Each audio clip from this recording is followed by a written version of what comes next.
In the next modules, I will go into greater and greater detail of each of the primary models of marriage and family therapy. In this particular module, we will focus on the three models that fit under the umbrella of the transgenerational models of marriage and family therapy. Specifically, the Bowenian model, Naja's contextual model, and the model most closely aligned with Freud, the object relations model of family therapy. If you've purchased Family Solutions model worksheets or comparison chart, you might take them out now and use them to follow along as I go through each of the models of MFT across the following dimensions: core concepts, theory of dysfunction, theory of change, stages of therapy, therapist stance, and techniques, as well as diagnosis and assessment. You may want to go over and over these next modules, as they will provide the highest level of detail for each of the models of marriage and family therapy. What do we mean by transgenerational models? Any thoughts? Patterns over generations. We're looking at models that pay attention to what occurs over generations. I'm sorry? Family of origin and looking back at subsequent generations. We're really paying attention again to models that are psychoanalytically based, meaning they have some roots with Freud. Change is based on insight and is educational. Okay? Change is based on insight and educational. Now, is an insight-based change, would you call that a continuous or a discontinuous sort of change? Why? Okay, I heard the word continuous. That's exactly right.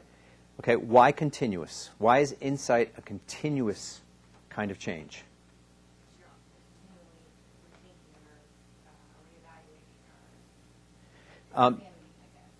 Because it's continually building upon understanding, and it's incremental. So that these are models that what? They're asking for people to have understanding and to ultimately get to a point where someone says, aha, I get it. This is why I'm acting this way, or this is what this is the reason I'm behaving in such a way towards my wife. Okay? But it requires insight, sort of in Fritz Perls' words, what? A gestalten. Or in more traditional psychoanalysis, a catharsis. Okay? Sort of that moment where there's sort of like an epiphany that occurs, and one gets it. These three models, Bowenian, contextual, and object relations, all are asking people to make sure they get it. You have to understand it. So what is it doing? It's bringing unconscious behaviors to what? A consciousness. Again, you can see the psychoanalytic or psychodynamic roots to that. All right? Now, the other premise that's really important, so we're saying it's psychoanalytically based, there's insight and education, teaching, almost psychoed at times.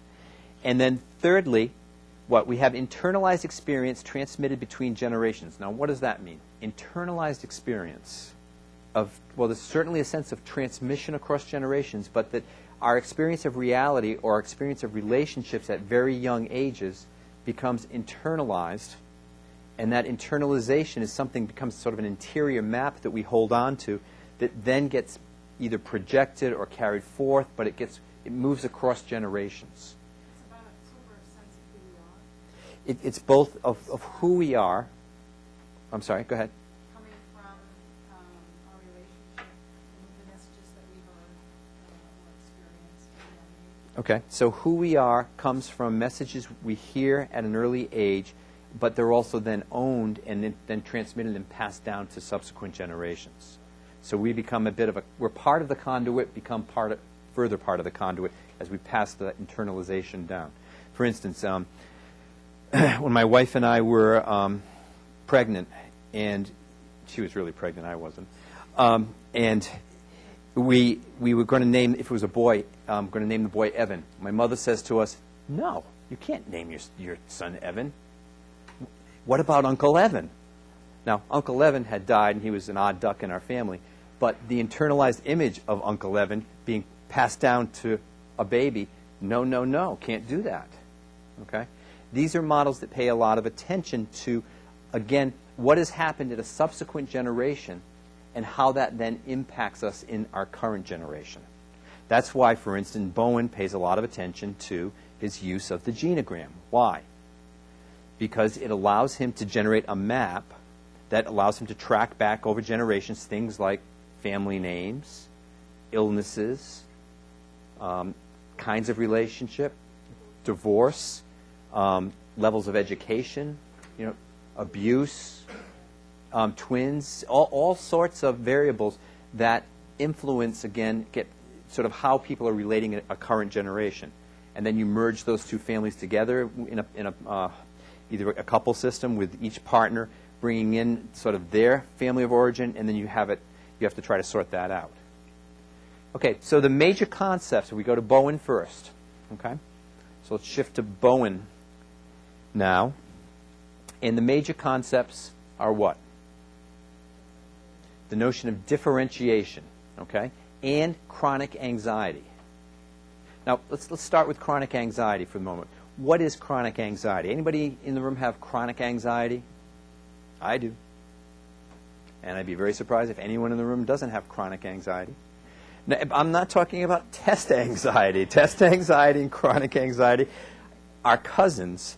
But chronic anxiety is the anxiety that all of us have at any given point. And sometimes it's barely noticeable or even not noticeable, and other times it's heightened. Everyone has anxiety to some degree.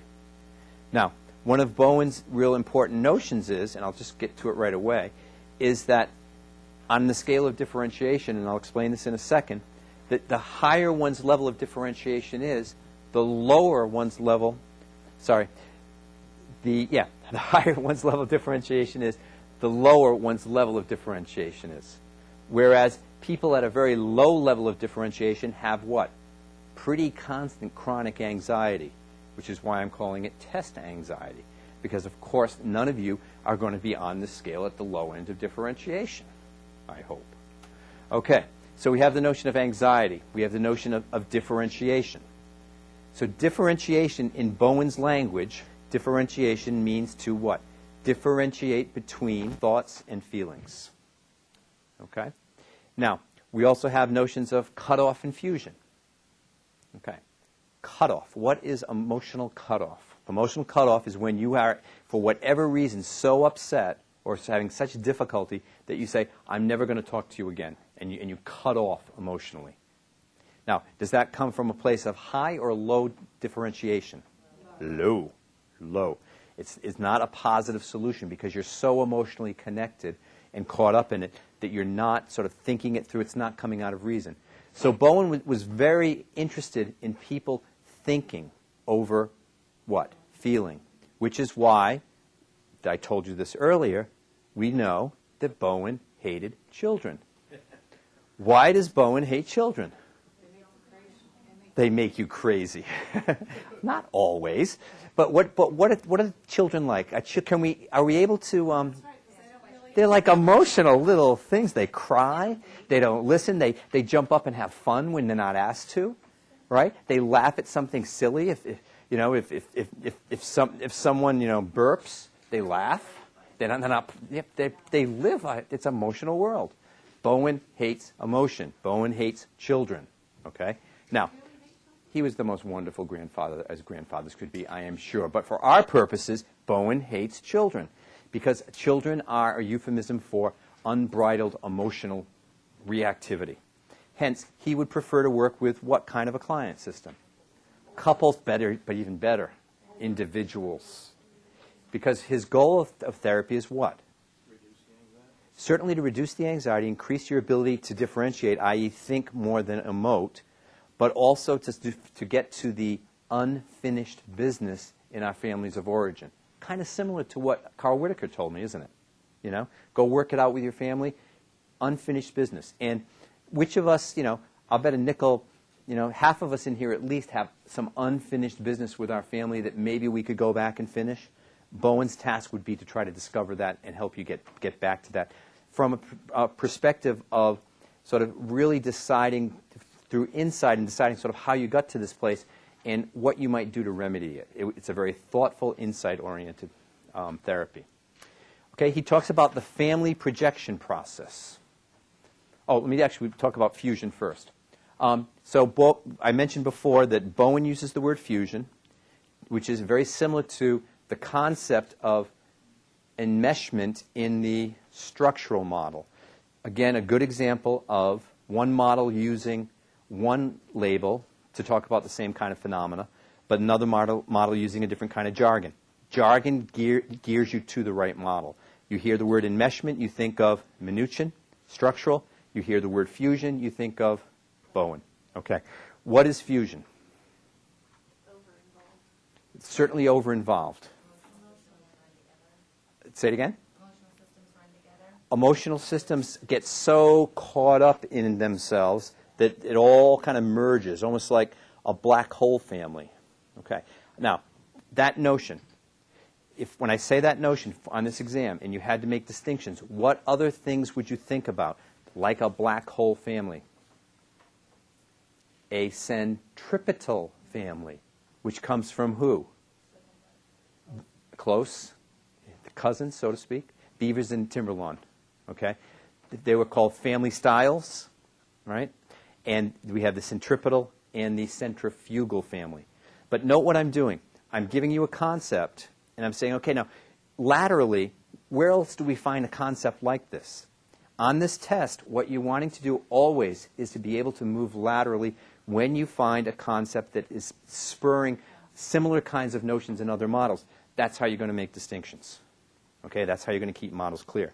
So, when we hear centripetal and centrifugal, this is an aside, but let's just categorize it, lock it up, and put it back in the barrel. We think of Beavers and Timberlawn, which is a family assessment tool, the Beaver-Timberlawn assessment. Okay? In your packets, you have a copy of it. It's a one-page copy, plenty on that to get through the test. There's also one for Olson, which is another family assessment one, which is the circumplex model for Fso V3. Okay?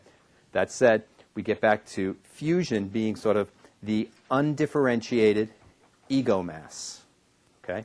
Undifferentiated ego mass, which again I love to call the blob. Anyone ever experience someone that tends to blob? Oh, yeah. Doesn't it make your skin crawl and just kind of like, get away? Like too much of you? You're in my space? I once saw a kid who's 14, and he had been referred to therapy. I guess he had to come to therapy because he blew up a little electrical power station, one of those little substations that kind of runs, a big part of the city, in Melrose actually. So I saw him, and his mother wouldn't let him come in unless she came in. Warning sign. Okay, blob alert. And so I'm seeing the son, and I'm trying to have a conversation with the son. And every time I talk to the son, what happens? She interrupts. She speaks for him. She is. I am my son. Okay, and so I was probably learning structural family therapy at the time. So I put my shoulder to her. And I'm talking to her, and she still did it, so I put my back to her, and she still did it. So I really blocked her. And out of the corner of my eye, I see her, and she's out of her chair like this. Okay? The blob. Okay? The blob is just, it's bigger, it's trying to hold it all together. I feel, what happens to her when she's separated from her son? Her anxiety shoots through the roof. And so she has to attempt to fuse. Okay? In a second, we'll talk about differentiation and levels of differentiation. Sibling position. Now, all of you are going to want to tell me about birth order. And I'm not really interested in birth order. I'm interested in sibling position. What does Bowen mean about sibling position? It has nothing to do with birth order. It relates to the family projection process. The family projection process is a family doing what? Projecting the lowest level of differentiation down to the next generation. Let me say that again. Projecting the lowest level of differentiation down to the next generation. Now, mind you, this was, in a sense, the essence of Bowen's theory of schizophrenia. Okay, this is what he said, that from each generation, as we go from one generation to the next generation, we can only be as well differentiated as that level of differentiation of our parents, which means that it only gets worse, it doesn't get better. So, the result being is that eventually you're going to become schizophrenic, according to Bowen. Okay? Now, again, wrong. But that said, this notion of family projection is that there is a way in which sometimes families project onto a family member that low level of differentiation, and that projection to the low level of differentiation, the person that is chosen in volunteers, is known as the sibling position. Okay? So the sibling position is the person that is the recipient of the family projection process of low differentiation. It has nothing to do with being the oldest or the youngest or the middle or anything. Nothing to do with birth order. We're not interested in birth order. He talks about triangulation. And what he talks about is the triangle is the most stable unit in a system. Okay? And let's see if we can I think I have a quick example of a triangle here for you. A triangle occurs when there's some conflict between person A and person B. And when we have conflict between person A and B, what happens? As the anxiety level comes up, who maybe gets pulled in, but typically who jumps in? The lowest level of differentiation. The person with the lowest level of differentiation, because what ends up happening is, curiously, that somehow when someone jumps in between something going on between two other people when they're not invited, they somehow feel powerful. Like, do you know what A just said to you about you? Do you know what B's saying about you? They can control what's going on because they have a sort of they're getting caught up in that drama. All right? So, but it is, according to Bowen, the most stable unit of a family. So he's going to, when he looks at the genogram, he's going to try to do what? He's going to try to identify and assess where there are triangles that run across generations. Okay? All right. Did that? Let's talk about scale of differentiation. So Bowen generated, and this is sort of, again, the core component of Bowen's model. Bowen ended up sort of working with this idea that as you are at the lower end of differentiation, you are ruled more by feelings rather than thought. The goal is you want to be ruled by thought over feelings. I was building a house, and I had dug a huge hole to put in the addition. And it was this 1840s house, and it has this beehive oven. You know what a beehive oven is? Looks literally like a beehive. And, it's what pizza places used to cook in and stuff.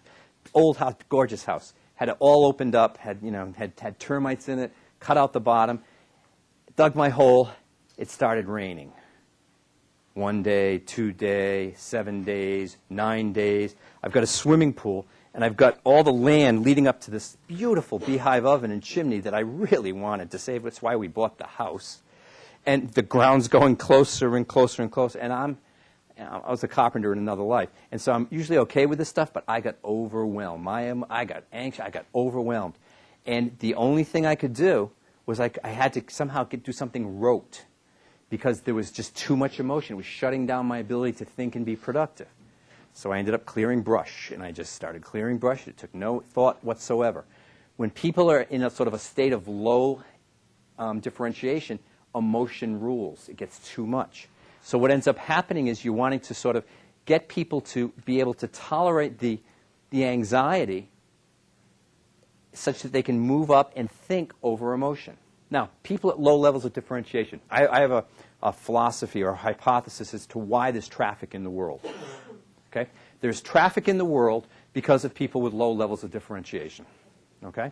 And why is that? Because when there is anything stopped on the side of the road, and I don't care, it doesn't have to be an accident, it can just be somebody who happens to need to switch drivers. Everybody stops, slows down because they're looking for drama in life. They want something, they want to see what's going on. There's something down, we're all going to turn our heads and look. Accidents happen. The point of the matter is that when you have a low level of differentiation and a lot of anxiety, what do you want to have a lot of in your life? Drama. Drama, drama, drama. Okay, that's what all these silly talk shows on television are about, is trying to sort of bring in people with low levels of differentiation that want to spill their drama and be famous because of their drama in their lives and get exploited by people that exploit people that put out lots of drama. Okay, so you have people down here that are, their world is about loving and being loved. Okay? These are people that really, that the essence of their existence is to be loved by those around them and to hear that. So they want a lot of external validation. You know, Richard Rapkin, anyone know Richard Rapkin's work? Talked about external versus internal loci of control.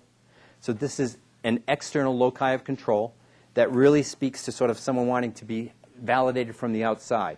Okay, the difference is, like, for instance, if I had an external loci of control or was at this level of differentiation, I would be needing all of you to give me lots of smiles and nods right now in order to feel like I'm doing a good job. Thank you so much. I feel better with that. And so what ends up happening is you're looking for external. You try to control your sense of worth by virtue of the feedback you try to control in other people. So you want to be loved by people. Versus someone that has an internalized sense of control, which would be someone way, or internalized loci of control, way at this end of the field, and they don't really care. It's like, you know, I'll do what I do. I'm going to say what I say. You like it, you don't like it, not my problem. You know, but I'm not going to be tied to what I do based on the reaction I'm getting. Okay? So what happens is we're trying to move people up, and we're trying to have them get to the point where they can think through emotion. Have there ever been times in your lives when you've had something very significant go on emotionally, and yet you say, okay, I got to get to a place where I can just think this through, and you maybe separate from it, or you go talk to someone to get perspective on it. It allows you to get back into a thinking realm.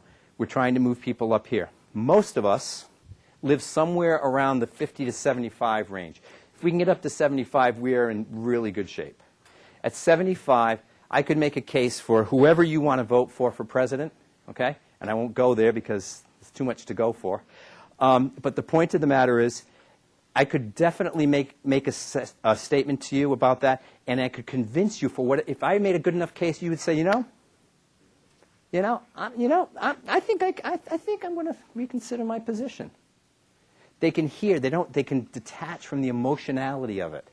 You know, oftentimes you ask people what their political beliefs are, and it stems back to what their family believed 18 generations ago, and there's no thought.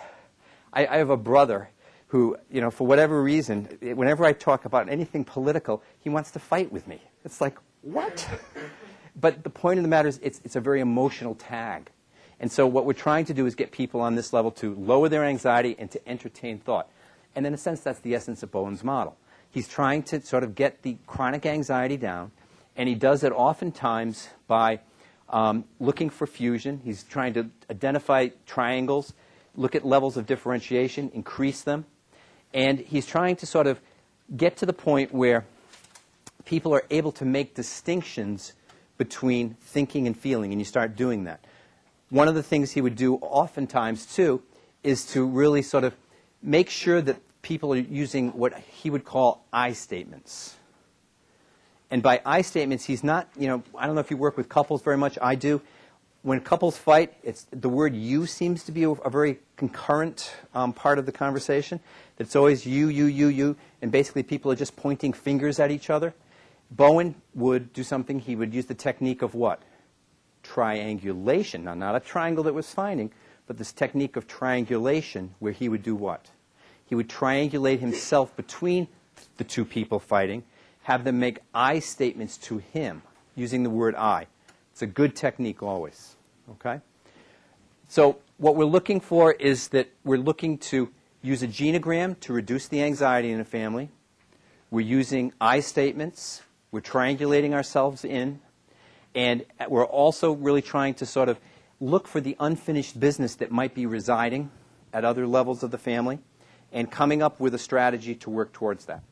What, you know, someone comes to you and they're very depressed. Okay, what do we say they need to do? Get outside. Get outside and move. I say exercise. You need to get going. You need to start moving. You get your adrenaline, sort of working again, and it starts healing. Okay, so you want to get people moving at that level. Bowen is really looking to, again, help people make distinctions between emotions and thoughts. Oftentimes I will work with clients from a Bowenian perspective, and when they're emoting at me, I tell them, I'm not going to talk to your emotions. Say it again with a thought. and I'll bump into them. That's not Bowen's style, but that's my use of it. Sort of like I want to talk to your thinking brain. I don't want to talk to your emotional brain. Or what I tend to do is I tend to call it again that lizard brain, and I'll say, hey, that's the lizard talking. Okay, lizards and therapy don't go hand in hand. Okay, so but again, trying to get them to a point where they're able to truly make distinctions between thought and feelings. And then, again, through the use of a genogram, which was coined, by the way, by whom? Phil Guerin. Phil Guerin, who's the director of the New Rochelle Family Therapy Institute, another good name, Phil Guerin. He coined, I don't think the test particularly has a whole lot of coining of names in terms of having to know names. I only throw a lot of the name stuff out and just so that you have reference points, so that you can sort of get back to places if you're having trouble. Okay, so don't memorize names to spit back, but certainly know how and who's around. And again, one of the tools I think is really important is I would make a chart that would. This is sort of just a tip for studying. I would make a chart of every theorist and every book or major article they wrote, signature article like Palazzoli's hypothesizing neutrality and circularity and neutrality, I think it is. But those titles give you a huge sort of map of their important work. Madonna's, what's her work? Ordeals, okay, Love and Violence. What's Naj? Invisible Loyalties. Bowen. Bowen's known for something interesting, isn't he? He's known for the lecture he gave, the famous lecture he gave back in the 1960s about, and used himself and his own family of origin as a case example, but didn't identify it himself. So he presented his whole family in great detail to a big conference and never told them till after the fact that it was about his family. Okay. Again, well, it was more about differentiating. It was more about sort of his being able to differentiate from the emotional piece of talking about his family. From very very interesting. So again, what we're trying to do in this model is really pay attention to how we identify the family projection process, and then how we look for unfinished business, how we look at levels of differentiation and triangles. So the stages of therapy are really emphasizing we address the presenting problem from a multi-generational frame by using the genogram. Genogram when it comes to Bowen. Don't like kids? Use a genogram. Okay? And then what he's doing too is that he's trying to get the therapy to work with couples and then individuals, and then sending people back to their families of origin. So there's almost always, with a true Bowenian, a journey back to your family of origin. Okay? You're trying to increase people's ability to maintain more of a containment around their level of anxiety. And you do that often by triangulating yourself in and sort of stabilizing things. You're also haven't you always, I'm sure you've done it sometimes with families where you actually, the couple's fighting and you say, stop talking to each other. Okay, talk to me. Talk to me. No, you be quiet. Talk to me. Okay, now make an I statement. No, make an I statement to me. Okay, now wait.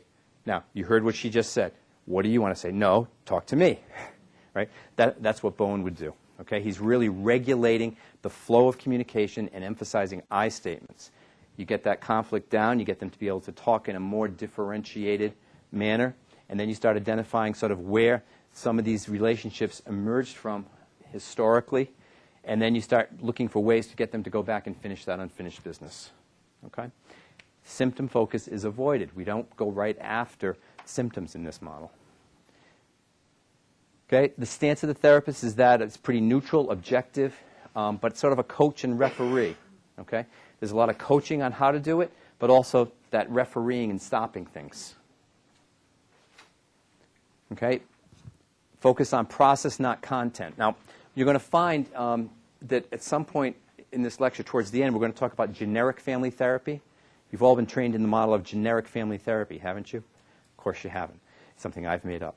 But the point of the matter is, generic family therapy is what do you do on this exam when they say a family therapist instead of a model-specific family therapist. So we have to have a way to be able to identify just some of the generic universal notions of family therapy, that being process, not content. We focus on process, non-content. Okay? He uses genograms, eye positions, detriangulation, creates a therapy triangle, and it's usually a long-term therapy because change is continuous. It goes on and on. It takes insight.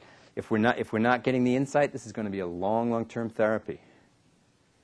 Diagnosis, using a lot of self-report data. You identify the differentiation of family members, the degree of emotional cutoff, which begins to sort of highlight where you need the ladder work to move. And you're sort of looking at the level of family anxiety and emotional reactivity, assessing triangles. Okay. So that's basically the end of the Bowenian model as we're going to talk about it. Okay. Any questions in particular about this model? Go ahead. Just about genograms, I know on the audios it talks about your symbols and stuff like that. Just knowing those, the general ones. You should definitely know how to read a genogram. I guarantee you will be given a genogram on this test. Now, I say that only because if I were writing the test, I would give you a genogram to read, okay? So what I would make sure you do is know all the symbols of a genogram, okay? Know how to read it. Know what death looks like. Know what a stillbirth looks like. Know what adopted child. How would you do an adopted child? Oftentimes they throw in adoption. That's something they like to do. How do you show conflict? How do you show enmeshment? Right? These are all the keys, okay? Make sure you know those symbols. They're in the study guide. That should be sufficient. Okay? So we're going to shift now to the context. Oh, one more question? What is detriangulate? A technique? Detriangulate would be, again, to when you saw sort of the least well-differentiated person getting triangulated in, you would then work on helping that person better differentiate, i.e., push their emotional anxiety and level down and increase their sort of different level of differentiation to help them step out of it. You might kick them aside, triangulate yourself in, push them off to the side, okay? Because triangulation is a therapeutic technique, and being triangulated or having a triangle is something more that's a problem within the system itself, according to Bowen. Okay, so let's shift to contextual model. This model is, I like to sometimes sort of come up with sort of a little caricature of models, and this is the one that I call the H&R Block model of family therapy. H&R Block model of family therapy. Okay, so when you go to, if you've been good over the year, and sometimes we're not good over the year when it comes to our finances. If you've been good, don't you bring to your accountant or to H&R Block your balance sheets, okay, your checkbooks, right? You need to really be able to somehow sort of give them the whole financial picture, okay? So with this model, we're not talking about finances. What are we talking about? Trustworthiness, fairness, okay, entitlement, indebtedness, loyalty, invisible loyalties, all these kinds of concepts. And these are the currencies, if you will, according to Naj, that families sort of manage in terms of deciding how relationships are going to be moving from one generation to the next generation. Okay? So the idea is that relational ethics, okay, and we'll talk about that in a minute. That's a pseudonym for what? Relational ethics. Fairness. Relational ethics, that the balance of fairness and justice determine the quality of family life. So in this model, we're looking at how fair it is. Now, you work with a family, well, better yet, go to your families of origin, okay? You all come from families. Imagine if I came into your family and interviewed each member of the family, do you think there might be one person that is somehow, fairly or not, singled out as being the one that got more of something?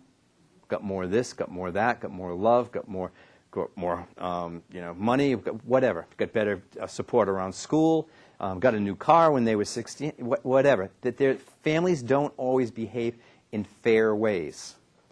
And what happens is, according to this model, is that there is, again, remember it's a historic model, or an historic model, versus a historic model, that is really looking across generations at how that ledger sheet is balanced. Because that ledger sheet is balanced from generation to generation based on what someone is owed or what one owes. Okay?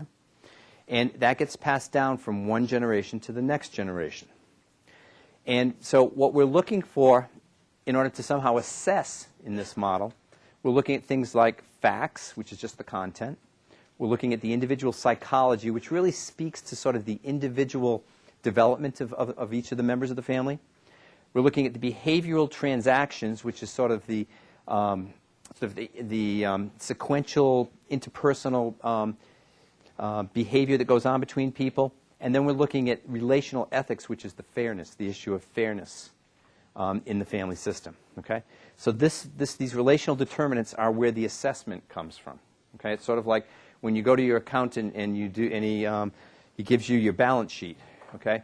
Sort of what's coming in, what's coming out on it. That it's your relation. It's sort of like a family balance sheet is determined through the relational ethics. Now, again, listen to my language. What's my language sounding like?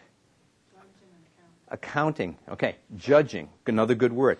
I have on my little notes, I always have the scale of justice. Why do I have the scale of justice? Because Naj's father was a judge. Okay. So we think of accounting and we think of judge. Okay. Pronouncing fairness. The scale of justice. So a therapist comes in trying to rebalance the scale of justice in families. All right. Across generations, this model says that there is a transmission of unfairness. And it can come in the form of either entitlement or destructive entitlement. There's a justification for entitlement that I can receive this because I have earned it. Okay? What's destructive entitlement?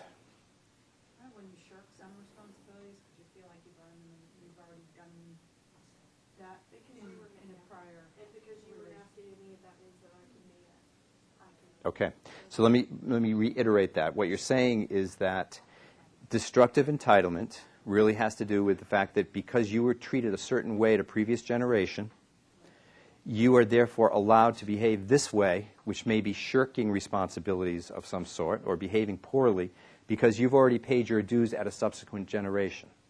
Seems like the oldest daughter, she had to help the mother be the little mother and help take care of all the little kids. Then she has children and wants to grow up and all of a sudden be able to, be a teenager. Right. That then either believes that her children should take care of all these responsibilities or her husband should take care of all these responsibilities or her mother or something. But the point is, she's already done it. She doesn't have to do it. Okay? I've already paid my dues is sort of the maxim. So that destructive entitlement is something that's passed down from generation to generation to generation. And, you can make a case for learned helplessness sort of following from this kind of behavior. And what ends up happening is over time, there's sort of a ledger sheet that emerges that we pay attention to that. We know who gets the easy ride or who isn't doing what they're supposed to be doing, and we're really paying attention to it. Again, my example of keeping track of, phone calls with friends, who owes who a phone call. I called the last 5 times. I'm not going to. People that are working off a ledger sheet at that level in terms of the issue of fairness. Is this relationship balanced? Is it fair? Now, so we have loyalties that are both out, they're very visible loyalties, and we also have loyalties that are much more invisible in families that run across generations. And what are loyalties? They're sort of internalized expectations, okay, or obligations. And they may seem crazy to people outside the family, but inside your family they make perfect sense. So the task of the therapist is to try to understand what some of those invisible loyalties are. Okay, now, we have a word parentification, which I'm going to ask someone to define. And assume that you're going to get it completely wrong, because almost everyone does, and they confuse it with parentified child. Okay? So parentified child comes from which model? Structural model, Minuchin. Okay, structural model, Minuchin. And has nothing to do with this. A parentified child is a latchkey kid. Okay? So I'm going to set that frame to begin with. This has nothing to do with latchkey children whatsoever. The key with parentification is that it is a projection. Whenever we see TION after a word, in our field at this point for this test, think of it as a projection of some sort. There's something being projected at some level. And so parentification is projecting something unfinished between our parents and ourselves, which may have led to the destructive entitlement, but it's being projected onto our spouse or children. That's parentification.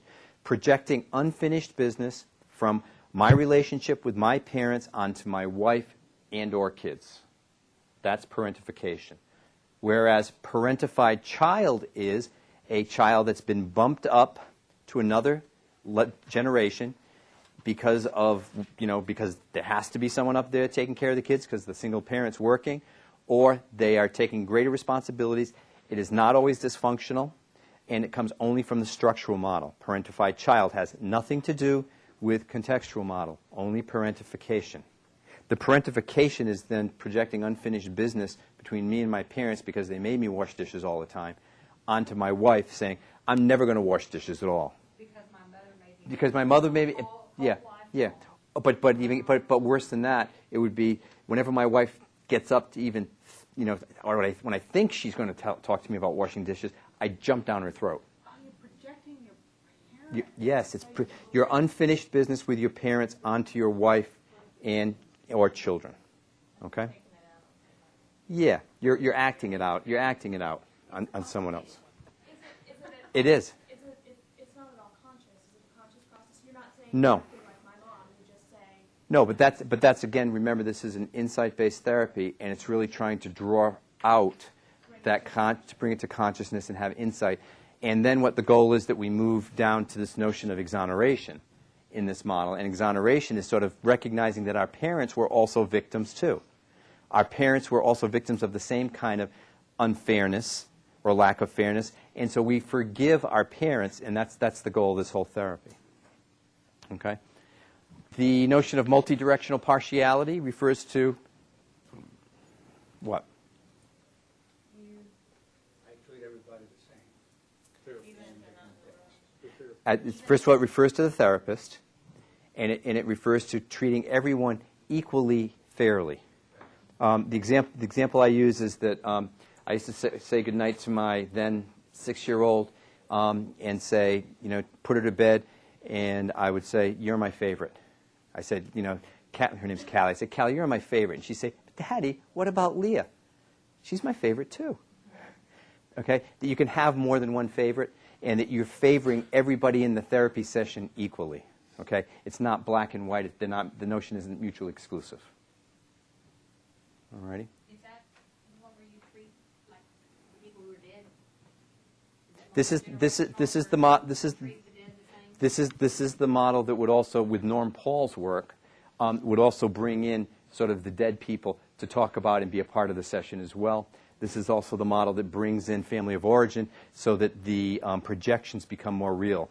Framo did a lot of couple work and bringing in family of origin members so that a lot of the projection that's going on from generation or the parentification we have real people in the world. It's hard to project when someone's in the room, harder to project rather, when someone's in the room, not impossible, than it is if someone never is in one's presence. Okay. So the theory of dysfunction relates to the notion of trustworthiness, of relationship. It's breaking down because caring and fairness isn't sort of evenly distributed, and accountability is really absent. Theory of change is really a preventative plan for current and future generations. So we're trying to sort of look at the transmission from previous generations, go back, create exoneration. That then allows for forgiveness and the stopping of that transmission at our generation and making plans for future in terms of how we're going to not have that occur with our kids through that notion of, in a sense, that sort of taking the therapist stance of multidirectional partiality and teaching the family how to behave that way themselves. Okay? So we're trying to increase trust in this kind of a system. Therapist decides who to work with in terms of the stages of therapy. They engage. They're focused on sort of a very historic exploration of these opening up the ledger sheet in terms of what's owed across generations, in terms of how relationships were valued. Was it fair? Was it not? Going back across generations.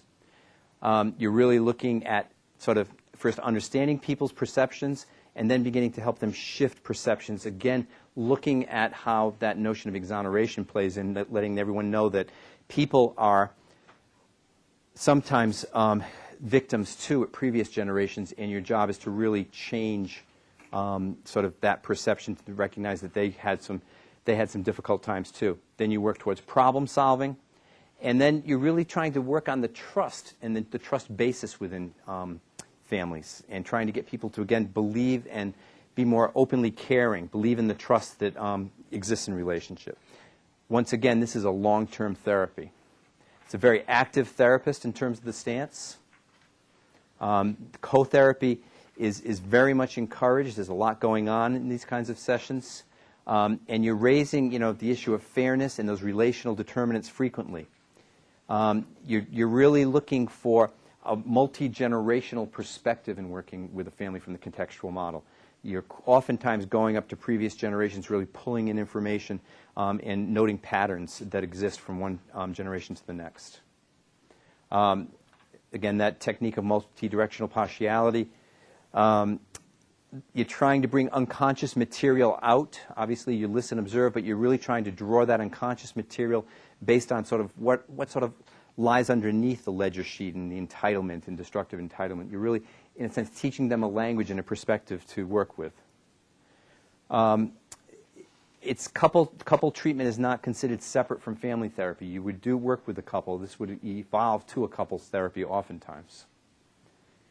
And families, really are the resources that are utilized. You look at the family itself as a resource and teach them how to sort of address these issues of fairness within the framework of a ledger sheet or the whole notion of fairness and loyalties. Okay, you're looking at triangles. Okay, good. So that breaks us up right here with the contextual model. This is the model, if we remembered our original map, goes directly back to Freud.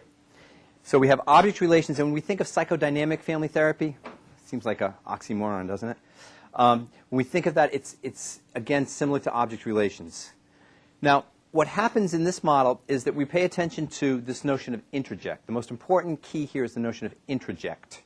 Now, we've talked about projections, and introjection is sort of projection gone backwards. It's what we internalize inside of ourselves. So let's all go back to when we were infants, and we're in our bassinets, and we remember that it was a time when being warm but not hot, being well fed but not stuffed, when we're actually our comfort, our reality is based upon what? It's based upon how we experience our bodies for the most part, and our state of being is a very physical state of being. There's probably, I don't know the answer to this, but I'll make this statement for our purposes. There's probably not a lot of high-level intellectual thought going on at that point. Okay? So what ends up happening is that when we are sort of moving towards our caretakers, we start seeing these people who seem to be coming back frequently to us, right? And sometimes we have a wet diaper, and we need to be changed, and they don't come. And we see that caretaker as being a bad caretaker. And sometimes they come and they make us warm, and they make us, they feed us, and they're a good caretaker. So we internalize the good and the bad by virtue of our infant experience, our internalized experience, and we break down the outside world. Our understanding of the outside world is broken down to good and bad introjects. Okay?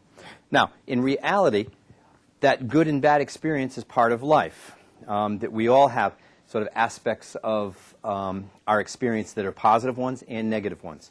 But when we're in infant stage, we somehow just compartmentalize it or polarize it into good and bad. So we have good introjects, everything takes care of, or everyone takes care of us.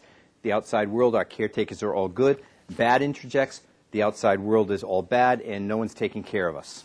Okay. That black and white thinking then, okay, then it becomes sort of repressed inside of us. And guess which part we repress of ourselves? The good or the bad? The bad. So what ends up happening is we, in our mind, which we all know, of course, we are all wonderful, right? And that part of us that, we've heard rumor about being not so wonderful, we project onto typically in this family therapy model are spouses. Okay?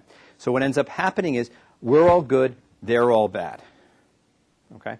That's part of the things sometimes that irritate us the most about other people turn out to be things about ourselves sometimes. You've heard those expressions?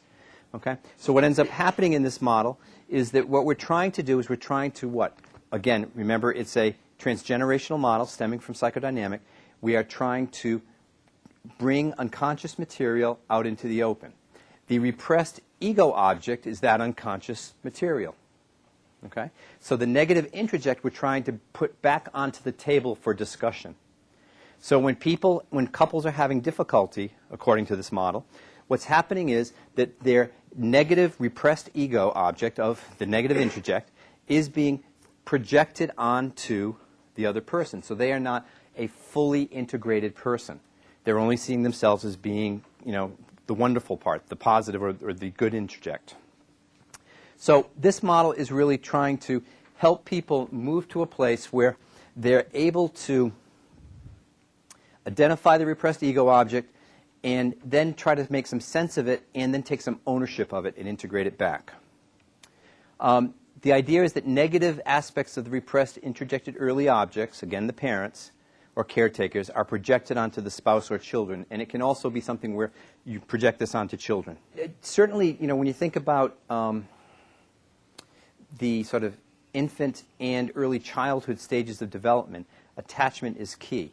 And so the experience of attachment, pretty much like we were talking before in terms of Bowlby's attachment theory for emotionally focused, which we'll talk more about, that if there is solid attachment going on, that's going to probably allow for more distinctions between good and bad, and there might be a more fully integrated self coming out. Okay? However, if there isn't that real stable attachment going on, there's a likelihood that there's going to be more of a polarization between bad and good introjects, and that, again, you're going to hold on to the good, and you're going to sort of repress and just notice it out there, because again, it is part of ourselves. All of us have good and bad aspects to who we are. On a good, sort of open day, we can probably sit and talk with someone about the less desirable parts of ourselves that our partners and spouses have to deal with now and again. And the reality is that the goal of this therapy is to try to generate that kind of openness and that kind of sort of positive relationship between and trust, in a sense, similar to the emotionally focused. And again, this is a good example of that line coming down from object relations to emotionally focused, where you're recreating that stable, strong connection between the therapist and the individual with the partner watching on the side. So that remember playing tag when we were kids, and if you were on touching on ghoul, we used to call it ghoul. It's probably goal, but we used to call it ghoul right away. And if you were touching it and you reached out, there was electricity. And they couldn't be tagged out, okay? So that when you have your partner here, while this therapy is going on, there's electricity, okay? That there's actually a way in which they're sort of grounding to you. Sort of like, anybody ever do the NLP technique of doubling? Do you know what that is? Okay? So doubling is something where you end up, if I have two couples that are sort of in a struggle, and then they're not able to hear the other person's word, I'll come behind the other couple member, and I'll put my hands, with permission, I'll ask, can I put my hands on your shoulders, and can I speak for you? Now I can communicate with my touch on their shoulders what I'm trying to communicate as I'm now talking for them to that other person. Okay? So that there's a sense of being able to sort of fuse in that moment as a therapist. So what's happening with this therapy is that in a sense there's a bit of a therapeutic fusion, my words, don't use it for this, going on. And so what happens is that as you sort of get that person to own, through the stable connection and attachment, this relationship, they feel okay, they can then start talking and being more open about their negative introjects, because you're going to keep this person from jumping in all over them about it. Okay? And then as they own it, they can integrate it, which is where hopefully the insight and catharsis occurs. Then we swip it around. Now we do it for this direction. Okay? Now we set them there, and we do the same thing with the other partner. That's, in a nutshell, that's the essence of this therapy. Now, some may say it's a bit of a stretch calling it a family therapy. I might be one of those people. But nonetheless, for our purposes, for the exam, it's called object relations family therapy, and that's what they're doing. They're really looking to sort of express the repressed object, which again is the negative introject. They're trying to resolve those aspects of self, trying to gain some insight and understanding and sort of way to put that information together. You're looking at individuation of family members, which is separating from family of origin and sort of standing alone and having better boundaries around oneself. And to detach and differentiate from the bad object, again, that introject. So what ends up happening is when that introject gets projected out there, that partner becomes sort of the bad object that it's projected onto. Process of therapy is we have the engagement stage. We're going to work towards the projective identification stage. And what's projective identification? Okay, got a couple examples. Have you ever noticed, and sorry if this is true for anybody, have you ever noticed that people, after they're married for a long time, start looking alike? Like they may have started out with completely different body types. You know, if you're young, I'm sorry, it happens. But through time, they start looking the same. Have you ever noticed that people sometimes have dogs that look like them? All right. Not always, but sometimes.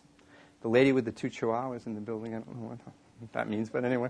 And then if you ever notice, and this is my little pet hypothesis, and you can test it in your lives if you like, I think we marry partners that have noses that look a little bit like ours. Look at couples. Sometimes their noses, sometimes they're really thin noses, sometimes they're really broad. I think there's something going on. I don't know.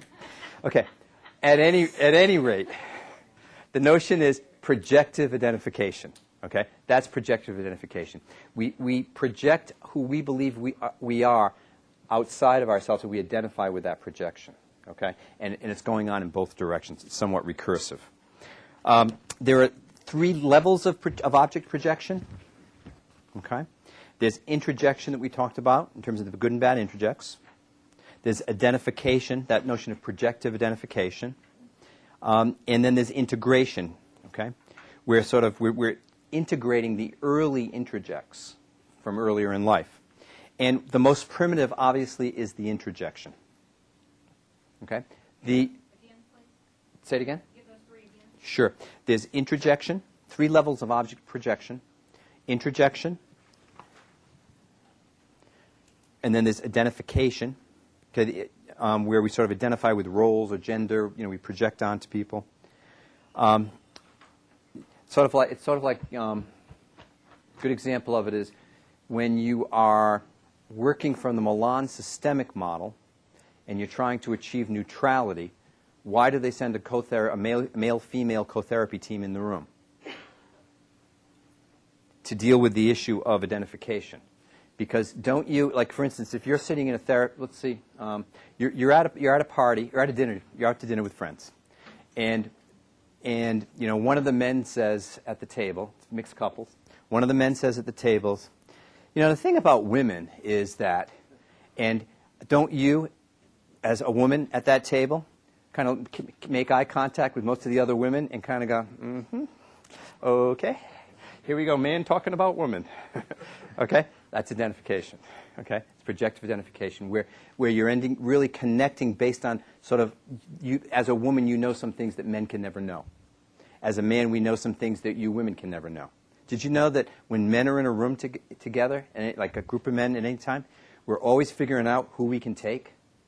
Like if we had to get in a fight, we kind of, there's a pecking order thing that goes on with men. And it's really primitive and it's really unconscious. But when men are together in a situation, that there's some kind of a very primitive pecking order thing that can go on. Fascinating. There's a very great film sometime called The Color of Fear. Color of Fear. Have you seen it? It's wonderful. Wonderful. It's about, I think, 9 or 10 men of all different ethnic capacities, racially, culturally. We have Anglo-American, a European, Anglo-European, a white Anglo, a white European, Japanese, Chinese, West Indian black, American black, African-American black. We have Hispanic, Latino. All these men talking around about race and gender, and it's a powerfully the potential for violence in the room is palpable at times, but it's profound and well worth. If you ever have to teach ethnicity, it's a wonderful thing. I show it sometimes. I used to teach at Wheelock College, which is this very white girls' school in Boston. And by the time I finish showing it, I've got all these girls crying, admitting they're racists. It's the most beautiful thing in the world, because we're all racists. We all have racial biases. We all see distinctions, and we all have to somehow identify and be able to talk about it. If, for instance, there was a question on the test that I might write about race and what you do when you're working with someone of a different race and like, what do you do? You name it. You name it. For instance, I work with a lot of West Indian and African American clients. I have these great women, a lesbian couple, come in to me, both black, so I said to them, first of all, you're coming to see me. I'm a man. You sure you want to? And I'm a white man. Like, why are you guys coming to see me? But the point is, I'm putting race on the table immediately. And that's the rule, is that you talk about race. It's when you don't talk about it that racism really can be dangerous. But when you put it on the table and you celebrate differences and you learn from differences, that's when it really starts becoming productive. But that would be probably how you'd approach a couple or a question if it ever came up on the test. Okay? So the stance is non-directive. Think of Sigmund Freud. Okay? So what kind of eye contact is Sigmund Freud going to be making with you during the session? Yeah, he's behind you. We don't know if he's asleep or awake. So you're going to observe, and then you're going to foster insight and understanding. It's going to be slow. This is the longest term of long-term therapies because it's going to take a long time for the insight to occur because it's very non-directive. Listen, observe, you respond to the unconscious material, you interpret, you develop insight. Okay? It's not a very direct interventional model whatsoever. Using self-report, family of origin history in terms of assessing and diagnosing. You're going to look at the defensive system of the family, sort of look at their defensive mechanisms. Do they rationalize? Do they avoid? Degree of family member individuation. You're going to sort of assess how well individuated each of the family members are from their families of origin.